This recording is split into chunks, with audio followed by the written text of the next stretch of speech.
কোনেও শান্তিপূৰ্ণ আন্দোলনৰ কথা বেলেগ, হিংসাৰ জৰিয়তে সমস্যাৰ সমাধান নহয়।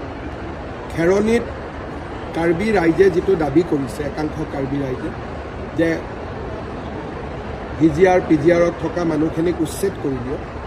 গুৱাহাটী উচ্চ ন্যায়ালয়ৰ স্থগিতাদেশ আছে, কোৰ্টক বাদ দিটো কোনেও কাম কৰিব নোৱাৰে।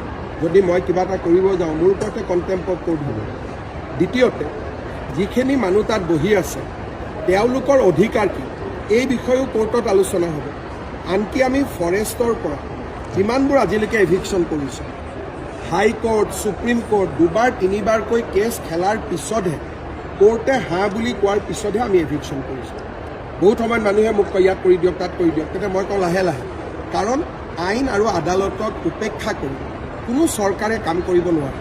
এভিকশ্যন কৰিম বুলি ক'লেওতো পুলিচে কৰিব নোৱাৰে, কাৰণ কণ্টেম্প অফ কোৰ্ট তেওঁলোকৰ ওপৰত লাগিব।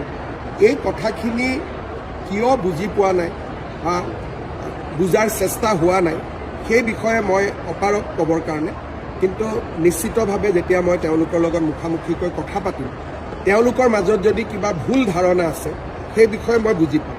কিন্তু এতিয়ালৈকে সাধাৰণতে কোৰ্টৰ অৰ্ডাৰ থাকিলে বাকী মানুহবিলাকে জবৰদস্তি নকৰে।